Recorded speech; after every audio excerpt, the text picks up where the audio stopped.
Dear friends, welcome to the channel The Eastern Front. Today I will tell you about the memoir of a German corporal.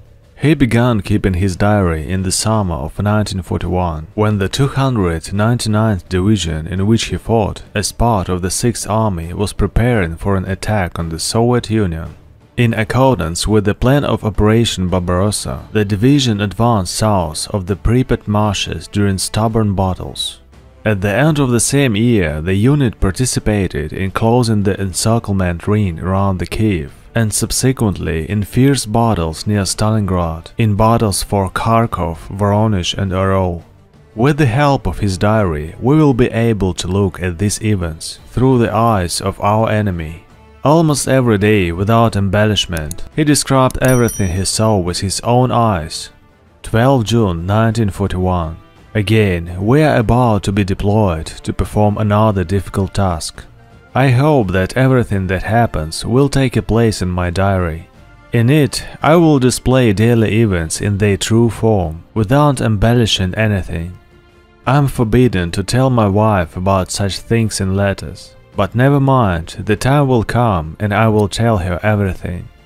After a grueling transfer that took several days, we arrived in Lashov, located 8 kilometers from the Russian border. We marched through Apartov and Lublin to our destination. The heat and dust were terrible. Residents of Lashov, a tiny town in a characteristic Ukrainian style, are friendly and neatly dressed.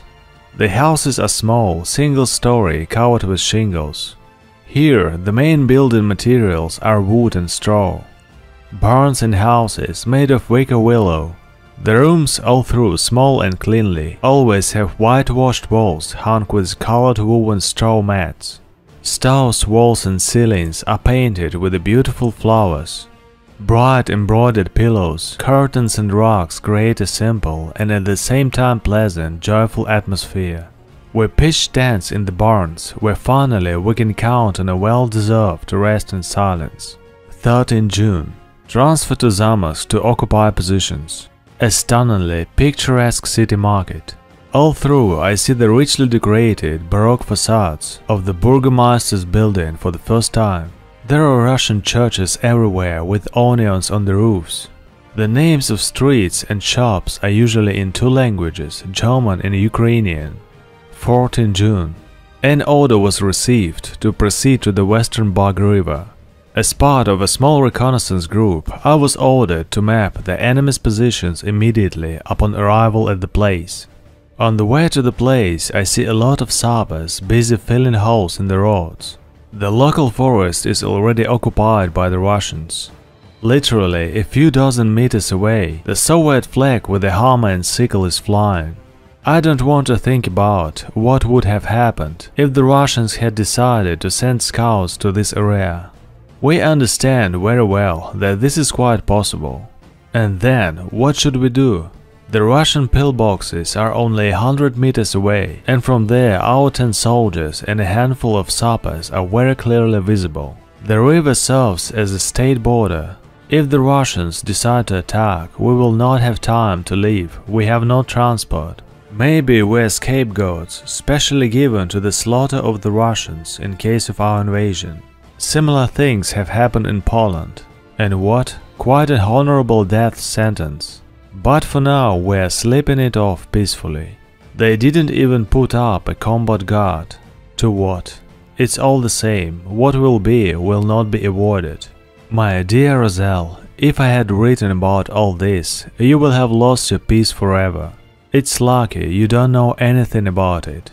15 June. The situation is getting more serious every day. Last night, Russian scouts were spotted on our shore, literally 2 steps from where we were located. Judging by the footprints in the sand, it was a group of at least 20 people. What a mess we're getting into. Do I really have to shoot at them? There is no way we can go unnoticed now. They track our every step through the stereo tubes for days on end. So we have to sneak along the shore secretly, like Indians, to complete the task. This is exactly how we will have to act tomorrow, in order to mark all enemy positions on the map and determine the sectors of fire for artillery. I want to believe that everything will work out. 16 June. That's really luck for us. I managed to carry out the order without any complications with the Reds. I already know the sections of the river that we together with the sappers have to overcome. And again, we are in the first wave of the attackers. Since the operation is based on complete surprise for the Russians, the attack is likely to begin in a few days. There is a lot of activity in the forest behind us. Heavy artillery is taking up positions. Tanks also arrived. And last night they installed anti-aircraft guns. But they don't sit idly on the side of the enemy either. The Reds are strengthening their positions. Noise is coming from the forest they occupied. It looks like they are bringing tanks to their starting positions.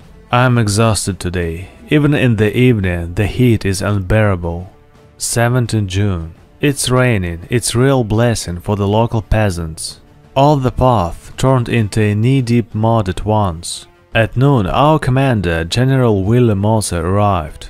He brought bad news. We have to stay here for a few more days. In the evening it cleared up, and a short walk along the bank of the Bug River relaxed my nerves, which had been stretched like strings in recent days. I already know the day of the attack. Everything will happen on 21 June, simultaneously on the whole huge front. What are the next weeks preparing for us? I remember my dear family with longing. I have repeatedly asked myself if I'm not just longing for the comfort of civilian life. I was thinking about it on the way to the fortifications at the Bug River. No, it's not about comfort. My thoughts constantly revolve around Roselle and my daughter Erica. I am moved to tears by her love in every line of letters. These two are the most precious creatures in the world to me, and now life has separated me from them.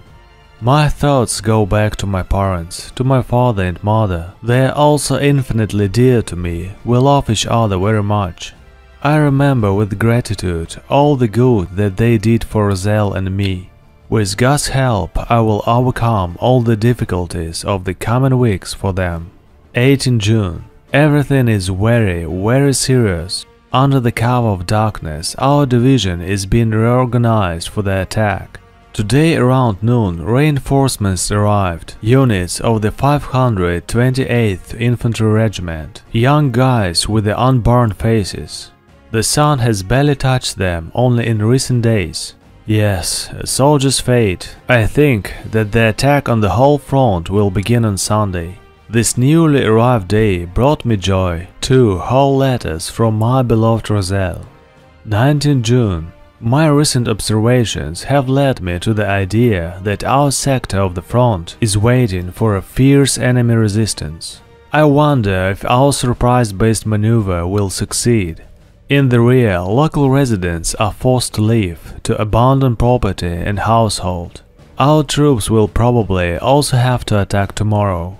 What inhumanity to drive people from their homes. Women are crying, tearing their hair.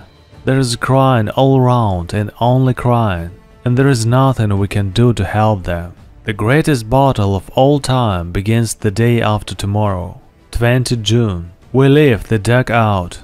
The division has arrived, and the last preparations for the attack through the Bug are underway, 21 June. The attack begins tonight at 3 o'clock. We are attached to the 1st Tank Group under the command of Field Marshal Paul Ludwig von Kleist. Our task, a quick breakthrough in the order of battle angle forward, despite the losses. For a moment, everything goes quiet. There comes a wonderful sunset calm.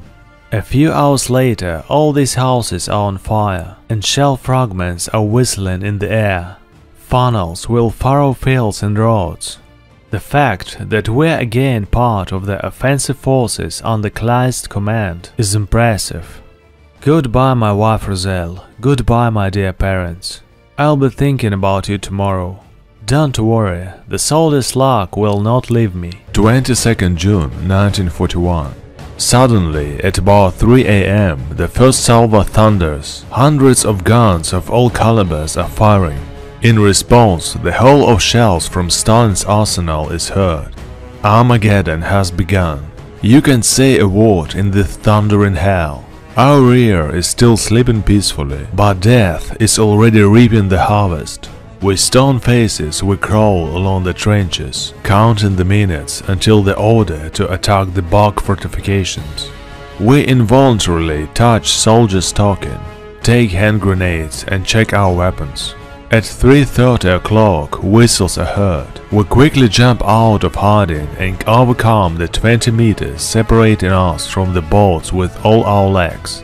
We don't notice how we find ourselves on the other shore where the machine gun bursts meet us. The first losses. With the help of sappers, we are slowly, too slowly, making our way through the barbed wire fences. A few more steps and we get close to the first pillbox, keeping in the dead zone of shooting. The Russians are firing like mad, but they can't get us in any way. The decisive moment is approaching. The explosive sapper sneaks up to the bunker from behind and throws a bunch of grenades into the embrasure of the pillbox. Concrete shakes, black smoke billows out of the embrasure. We continue to advance, and by 10 a.m. the Movniki are in our hands. The Reds are retreating randomly under the onslaught of our infantrymen. Since our tanks are crossing the river rather slowly, we have been given the order to clear the village of the Russians remaining there. We are checking the whole village hut by hut. We see the terrible consequences of our shelling, but the Russians also didn't remain in debt. Gradually we calm down and get used to the devastation around. Not far from the customs building, dead bodies of Russians are piled up, most of them mutilated by shell fragments. There are also several civilians killed in the shelling. The bodies of a woman and her two young children, mutilated beyond recognition, lie among the scattered household belongings of their neat house. We captured the first Russians. Snipers and deserters get what they deserve. As soon as our tanks arrive, we continue the attack, but already supporting it with fire from hand weapons. We are advancing on Myshev, located about 40 kilometers from the front line. In one of the villages we encounter fierce enemy resistance. Helmut Pfaff with his 14th company barely repels the attack of Russian tanks. With heavy losses he is forced to retreat. According to his calculation, an attack of about 50 heavy Russian tanks is expected. By sunset we are occupying a circular defense. All through, everyone is exhausted from this first day of fighting. No one is thinking of sleeping. The night passes restlessly, almost without sleep. 23rd June. The morning begins with the shelling of light artillery. The Russian tanks never left the deployment zone. We are promised reinforcements by 8 o'clock, tanks and dive bombers. It really raises our morale. In the meantime, our friends from the Luftwaffe have prepared entertainment for us. On the low level, one after another, they sweep over our heads. One by one, 9 Russian bombers were shot down. Engulfed in fire, they fall to the ground and explode. This is the result of the masterful work of fighter pilots. At noon, the Russians begin a tank attack. Half an hour later, our counterattack follows. We have never seen anything like this before. 100 tanks have been thrown against us. But the most important thing is not to fear and keep calm. In a very short time we managed to knock out 4 Russian tanks. About 24 dive bombers, Junkers 87, hauled down on Russian tanks. In the afternoon, the outcome of the battle was decided in our favor. Over 60 tanks set on fire and dozens in immobility are scattered across the field.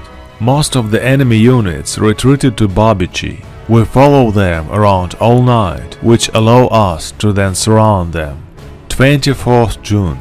By the end of the day, it was possible to surround the enemy forces, and despite the desperate resistance of the Russians, narrow the encirclement ring. By 9 o'clock, the battle reached its culmination. Fierce repulse of the encirclement division worries us. The Russians, as if distraught, are rushing to our positions. By 10 o'clock the situation becomes very critical. The Russians managed to break through the encirclement ring in the southern section of the lowland. Artillery fire was opened, and a few minutes later shrapnel whistled over our heads. Clouds of black smoke are billowing into the sky right in front of us. Sometimes white tangles of shrapnel burst flashed by. The whole lowland is mercilessly watered by shell fragments. We make our way to the first houses of the Babichi under the fire from the Russians firmly entrenched in positions. Damn mortar mines are exploding one after another, to our right and above us. Everywhere this howling, whistling is a disgusting, terrible sound of fragments of mines. With faces distorted with fear, we jump into the trenches of the Russians. Their fortifications are being hammered with the anti-tank shells. There is a crazy chaos around. The Russians are firing shrapnel at us, and a hail of fragments falls on us from above. Soviet fighters appear and air attack. Thank God there are no losses. By noon we reach the center of the village. The resistance of the Russians is broken. An entire Soviet division has been defeated. The street is littered with the bodies of dead and wounded soldiers. But our losses are also impressive. And we are so tired that we can barely drag our feet. But forgetting about fatigue, we rebuild and continue to advance, without encountering enemy resistance to the village of Lokachi. We are clearly not expected to visit there. We are met with fierce machine gun fire. Damn snipers. With the help of hand grenades, we clear house after house from the Red Army soldiers who have settled in them. These fanatics mercilessly pour fire on us from under the collapsed roofs, which become graves for them. Others try to escape at the last minute, turning into moving targets for us. They fall dead right there in the streets from bullets or from the bayonets of our soldiers. An hour later, the village is already burning like match. Involuntarily, you ask yourself, seeing all this, and how many innocent people from the locals suffered. A terrible thought. Apparently, I'm not the only one thinking about this. As soon as the fire engulfs the first hut, we notice the corpses lying on the road. Soldiers spare no one and nothing, destroy everything they see. Soon a black pall of smoke covers the horizon. Apparently, in the acts of this senseless cruelty, all the monstrous fatigue from the endless marches and fights with the enemy is taken out. A single sniper shot brings you back to life. You forget about the devilish heat and everything in general. One infantryman once told me, "Understand, I'm just wildly tired. And now I'm like a cucumber. I feel like a human again." My stomach is cramping from these words. 25 June. What I wouldn't give for a few hours of sleep. We still managed to carve out a couple of hours, but then they lifted us up and ordered us to break through the enemy positions south of the Lutsk. Will we be able to force the Styr River without complications? Our frenzied offensive turns almost against us. Only a few meters along the road can be considered completely cleared of the enemy. There is no time to comb the nearby forests, and it's there the enemy is hiding, rebuilding to attack us stealthily. These skirmishes with the scattered groups of Russians in our rear take up a lot of time. The Russians are attacking and completely destroying our transport vehicles in our deep rear. Russian planes are pestering us like dazed flies. It's just a miracle that all their fanatical attacks result in minimal losses. Around noon we are at the Styr River. The Russians blew up the dam. A large area was flooded with water. It is pointless to build pontoons. The enemy is constantly running fire on our bridgehead. A hard day for me. 4 of my good friends were killed: Walter, Wolf, Horace, the eternal Mary Muge, and Schilke.